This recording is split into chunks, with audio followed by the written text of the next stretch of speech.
Assalamualaikum, salam sejahtera penonton saluran Didik TV KPM. Anda bersama saya Nisa K di dalam program Bina Upaya Guru, di mana di dalam program inilah kita nak sama-sama melihat kepada hala tuju dan kemejadian guru-guru di Malaysia, dan ianya tidak tertakluk kepada guru-guru yang bertugas di dalam bilik darjah, tetapi kita melihat juga kepada mereka yang bertugas sebagai pensyarah maupun yang terlibat di bahagian pentadbiran. Bercakap mengenai laluan kerjaya seseorang guru hari ini, bersesuaianlah dengan tajuk kita iaitu program pembangunan guru baharu. Kita akan memfokuskan kepada golongan guru-guru baharu. Jadi untuk membincangkan topik kita pada hari ini, sungguh bertuah saya di sini ditemani dua tetamu yang mana saya ingin mempersilakan yang berusaha Tuan Haji Roslan bin Abu Hassan yang merupakan Timbalan Pengarah Kanan Bahagian Profesionalisme Guru Kementerian Pendidikan Malaysia. Selamat datang Tuan Haji Roslan.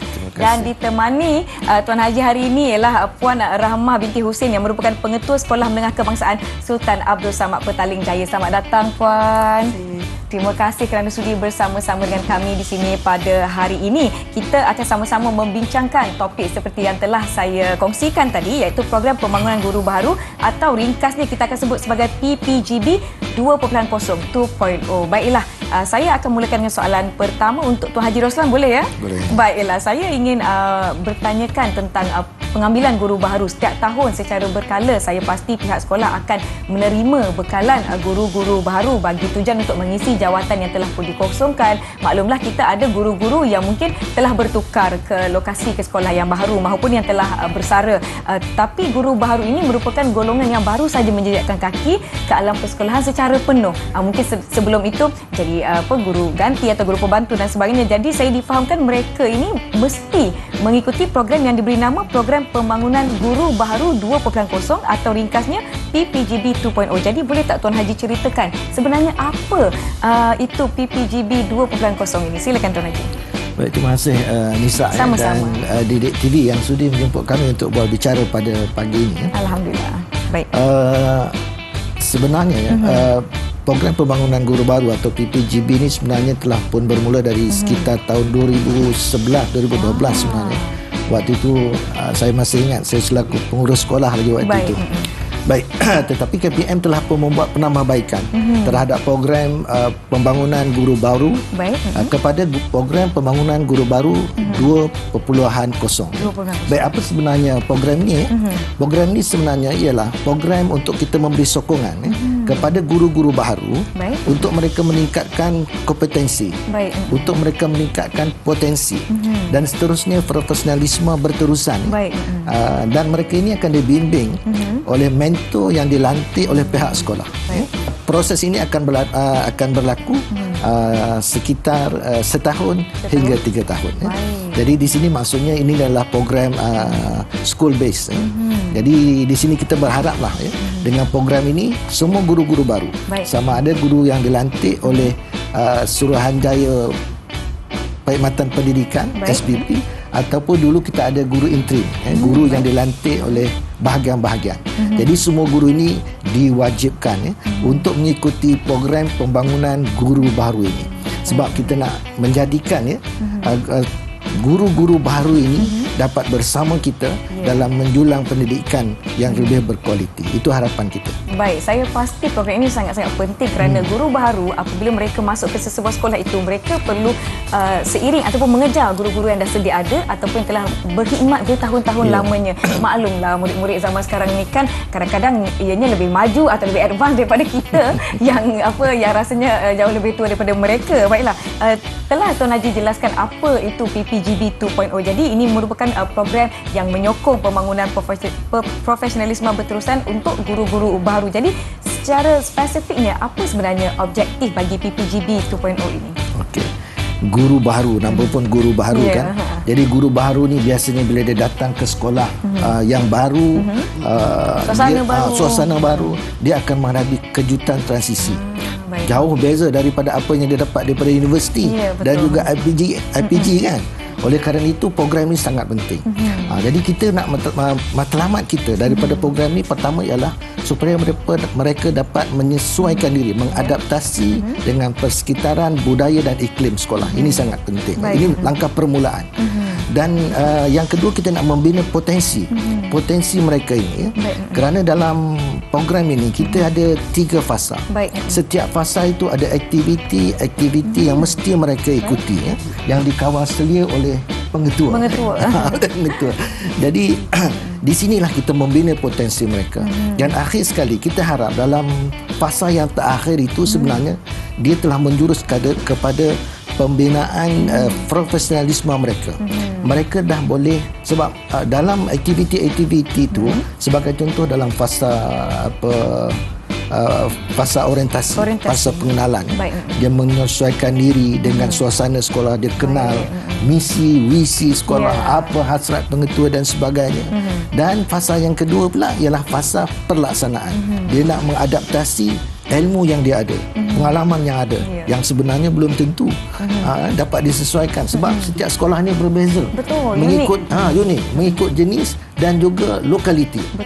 Bayangkan, ya, sekolah asrama ada dia punya budaya. Kan? Siapa yang tak biasa di sekolah asrama, belum tentu budaya itu dia dapat adapt cikgu ni, kan. Begitu juga SMKA, SABK, sekolah agama, suasana agama. Apa lagi, ya, sekolah-sekolah di pedalaman, ya. Sekolah pedalaman ni memang memerlukan guru yang betul-betul kompeten untuk membina potensi pelajar-pelajar kita. So kita harapkan, ya, program ini sebenarnya hajat kita sangat besar. Kita nak merapatkan jurang pendidikan antara bandar dan luar bandar, ya. Jadi luar dan yang disebut jurang ataupun sekarang disebut kesenjangan, ya. Jadi inilah hasrat kita. Kita telah tahu apa itu PPGB 2.0 dan juga objektif PPGB ini, di mana program ini nak membantu guru-guru baru, dan Puan Rahma sebagai pengetua pastinya ada pandangan tersendiri bagaimana Puan sebagai pengetua untuk menyambut PPGB 2.0 ini. Tetapi saya akan simpan soalan itu selepas ini. Yang di rumah kita nak rehat dahulu, jangan ke mana-mana, kembali ke Bina Upaya Guru Didik TV KPM.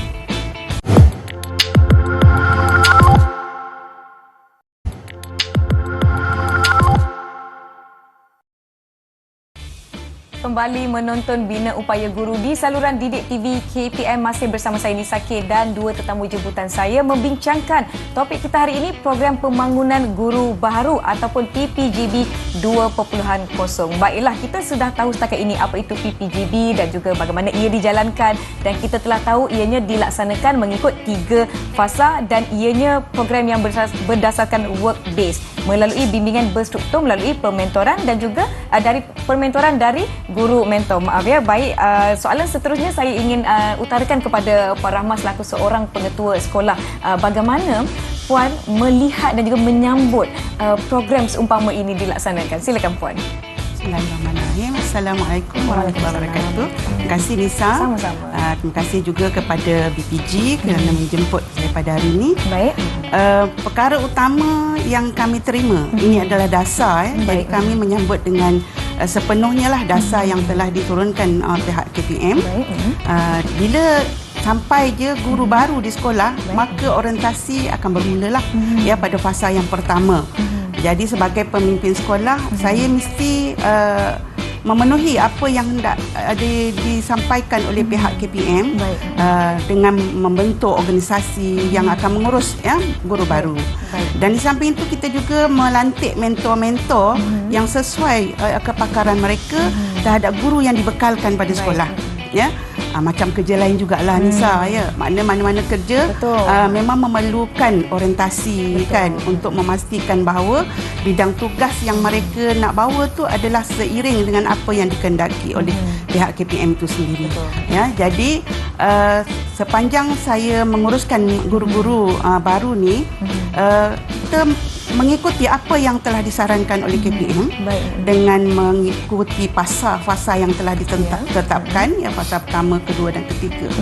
Dan seterusnya kita memastikan bahawa pementoran itu berlaku secara berterusan, ya, berkala, dan mereka dipantau oleh mentor-mentor ini dengan kaedah yang sangat saya menghargailah KPM, sebab ada melalui delima tu membantu pihak yang menguruskan PPGB ni lebih kepada nampak dia spesifik, ya, untuk kita bantu mentor sendiri pun boleh memahami konten yang mereka nak bawa tu. Jadi di situ pentingnya PPGB ini memang kita tahu lah Nisa, mereka datang daripada pelbagai ragam kehidupan kan. Jadi macam saya sekolah di bandaraya, mungkin lain dengan sekolah kampung. Ya, jadi di situlah pembudayaan itu perlu diterapkan kepada mereka mengikut iklim sekolah seperti mana yang Tuan Haji cakap tadi. Ya, lain padang lain belalang orang kata. betul. Setiap sekolah itu mempunyai budaya dan juga persekitaran yang berbeza. Jadi mungkin cara guru-guru baharu ini mengadaptasi juga berbeza dan memerlukan bimbingan daripada guru yang dah sedia ada. Sebenarnya siapa guru-guru yang dipilih menjadi mentor? Apa yang membuatkan guru-guru ini dipilih menjadi mentor kepada guru-guru baharu ini? Mentor yang kita pilih, sekolah saya ni sekolah transformasi kan, PS25. Jadi yang akan menguruskan guru-guru baru ni adalah terdiri pada SLT, Senior Leader Team, dan juga MLT lah, Medium Leader Team, yang terdiri pada PK-PK saya dan juga KP-KP dan guru-guru yang berkemahiran, guru-guru yang mempunyai latar belakang, dia punya bidang tugas itu yang kita pilih supaya dia menjadi orang kata tempat rujuk kepada guru secara betul lah. Baik. Saya pasti guru-guru yang berpengalaman ini juga suka nak kongsi dengan guru-guru baharu bagaimana sesebuah perkara itu dijalankan ataupun dilaksanakan di sekolah tersebut. Baik, kita berbalik kepada Tuan Haji Roslan pula tadi. Kita telah tahu mengenai tujuan dan juga hasrat PPGB 2.0 ini. Jadi bagaimana Tuan boleh jelaskan bagaimana KPM hendak memastikan program ini dapat dilaksanakan dengan berjayanya di seluruh negara, kerana saya pasti kita ada ratusan ribu guru di seluruh Malaysia. Betul tak Tuan Haji? Ya, betul. Guru baru setiap tahun kita memang ramai kita tempatkan di sekolah-sekolah ya. Jadi bagi memastikan program ini berjalan seperti mana standardnya, maka sejurus selepas diluluskan di peringkat pengurusan tertinggi pada Mac 2021 itu, kita sebenarnya telah pun mengeluarkan perkeliling lah, perkeliling ikhtisas di mana kita telah menjelaskan tentang konsep program ini dan tanggungjawab tanggungjawab daripada bahagian JPN, PPD, khususnya pengetua dan juga mentor sendirilah ya.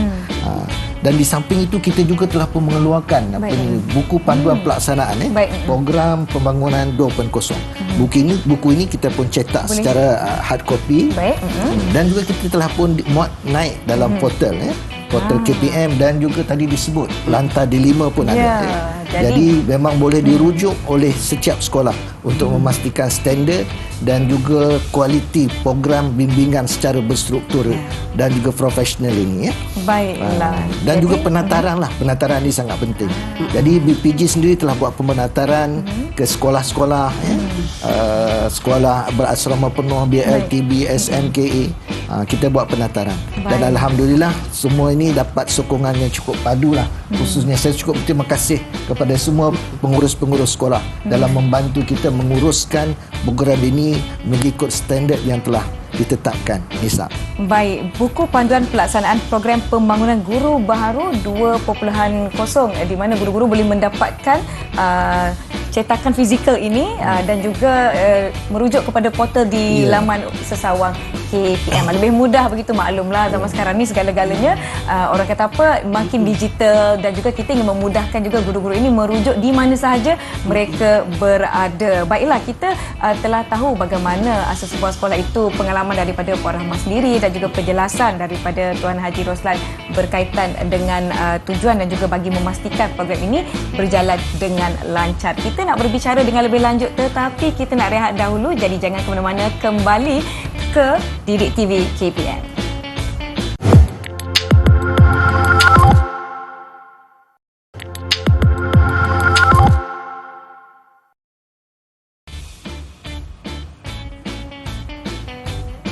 Terima kasih masih setia menonton Bina Upaya Guru di saluran Didik TV KPM. Kita sedang membincangkan topik pada hari ini, program pembangunan guru baharu. Mungkin episod kita hari ini menjadi tumpuan kepada guru-guru baharu maupun mereka yang bakal memohon ataupun melanjutkan pelajaran untuk menjadi seorang tenaga pengajar. Baiklah, kita telah jelas dengan usaha penyebaran maklumat mengenai dari pelbagai media. Kita ada buku cetakan fizikal, kita ada konten yang dimuat naik ke portal laman Sesawan KPM, dan kita pasti akan ada proses untuk kita memantau dan menilai. Baik, soalan saya untuk Puan Rahma sebagai seorang pengetua, pastinya proses pemantauan, penilaian dan pemantauan program ini dijalankan, kita nak pastikan ianya berjalan dengan baik dan juga mencapai hasrat dan juga objektif KPM. Mungkin Puan Rahma boleh kongsikan sedikit tentang proses penilaian dan pemantauan. Silakan.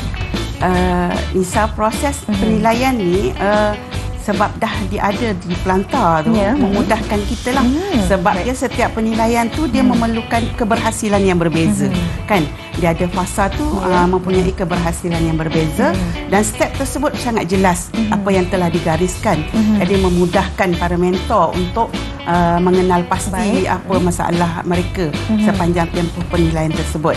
Dan saya rasa guru baru ni tidak ada masalah IT. Jadi mereka ni celik IT. Jadi membantulah kita untuk memudahkan cara penilaian berterusan. Di mana berada pun boleh akses. Jadi penilaian itu tetap berlaku lah. Ya, jadi tak ada masalah. Baik. Jadi apa perkara yang diambil kira ketika pemantauan ini dilaksanakan? Perkara-perkara yang diambil kira adalah perkara-perkara berdasarkan kepada fasa yang ditentukan. Contoh orientasi, kan, bagaimana mereka mengadaptasi budaya, kan, bagaimana mereka memahami kehendak KPM tentang fokus PDP, contoh, kan. Jadi mereka, kita dah ada guideline lah, garis panduan yang jelas, memudahkan untuk kita pantau. Dan pemantauan ini sebenarnya, dashboard ini boleh diakses oleh pihak JPN, PPD, kementerian. Jadi semuanya berjalan serentak.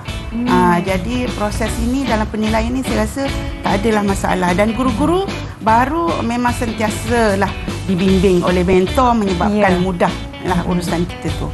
Saya pasti akan ada tempoh-tempoh tertentu apabila penilaian ini dilangsungkan. Berapa kali sebenarnya pemantauan dijalankan terhadap guru-guru baru yang baru melapor? Kalau kira minimanya adalah 2 kali setahun. 2 kali setahun. Tetapi tertakluk kepada keperluan sekolah. Baik. Tertakluk kepada iklim sekolah dan juga guru yang dibekalkan. Jadi kalau kita perlu lebih daripada itu, maka pemantauan tetap kita laksanakan. Mungkin cara mudah untuk mengenal pasti masalah. Saya pasti walaupun dengan kemudahan yang telah dinyatakan sebentar tadi, pasti wujudnya antara cabaran menghadapi. Maklumlah apabila kita berurusan dengan orang, pasti akan ada sesuatu cabaran yang perlu kita atasi untuk memastikan guru ini hasilnya bagus dan juga mencapai keperluan dan juga matlamat yang telah ditetapkan KPM.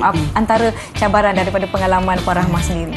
Cabaran saya pada guru-guru baru ni lah, kita tahu guru-guru yang dibekalkan ni adalah mempunyai latar belakang yang berbeza, kan?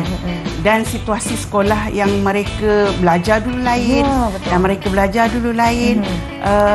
Jadi di situlah kita mengharapkan supaya keadaan ini kita nak kurangkan jurang tadi. Jadi masalah utama ialah contoh budaya lah, ya. Kita masuk dalam budaya masyarakat setempat. Macam saya di Petaling Jaya, di situ kepelbagaian kaum ada, kan. Jadi mereka mesti mengenal pasti adat dan budaya yang ada supaya mereka ini fahamlah, kan, orang muda sekarang, kan, dengan dunia gadget dia, dengan cabaran-cabaran yang ada, menyebabkan kadang-kadang komunikasi komunikasi akan ada wujudlah dekat situ komunikasi. Maka komunikasi ni memerlukan masa yang panjang, ya, Tuan Haji, untuk membetulkan dan memberi panduan kepada mereka supaya apa yang kita kehendaki itu sesuai. Dan dah pastilah Nisa pun mesti memahami keadaan itu. Betul. Kan. Saya pasti apabila setiap kali kita pergi ke sesuatu tempat baru, saya rasa proses adaptasi yang mula-mula tu yang sebenarnya kita nak kena atasi segera. Kalau tak jalan kerja saya nanti. Kalau hari-hari takut nanti bagaimana kita nak pergi ke langkah yang seterusnya. Baiklah, dalam pada kita berbicara mengenai program pembangunan guru baru 2.0 ini, sebenarnya kita telah pun tiba di penghujung episod Bina Upaya Guru. Tetapi sebelum kita tutup episod kali ini, saya nak minta Tuan Haji Roslan untuk kongsikan apa antara hasrat dan juga harapan Tuan Haji kepada program ini, pelaksanaan program ini, maupun pada guru-guru baru di luar sana. Silakan. Nisa, sebagai bahagian profesionalisme guru yang bertanggungjawab terhadap program ini, sudah tentu kita ingin supaya program ini mendapat kerjasama. Baik. Dan dia dilaksanakan seperti mana standardnya.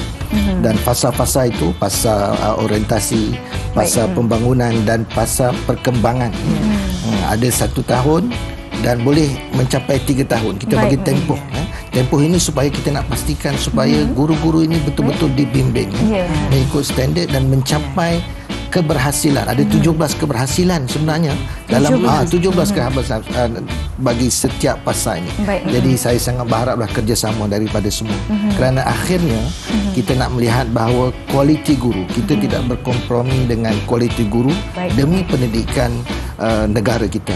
Kita nak pastikan bahawa profession guru ini akan dihormati, akan disegani. Yang akhirnya rakyat kita, pelajar-pelajar kita akan menjadikan profession guru ini sebagai profession pilihan. Itu hasrat kita sebenarnya dalam Pelan Pembangunan Pendidikan Malaysia 2013-2025. Itu sebenarnya hasrat utama kita. Baiklah, dengan itu tamatlah sudah episod Bina Upaya Guru pada kali ini, di mana kita telah membincangkan dan diharapkan kedua-dua tetamu kita hari ini telah menjelaskan topik kita, program pembangunan guru baharu 2.0.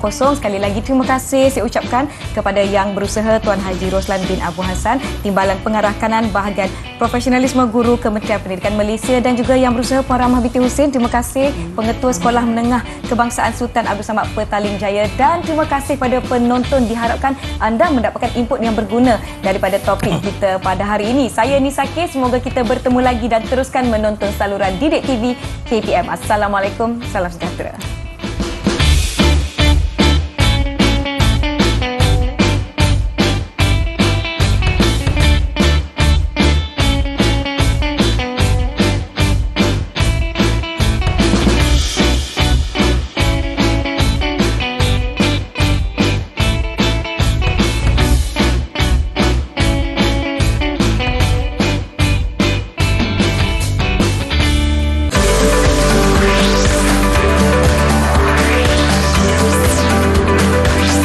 Didik TV KPM.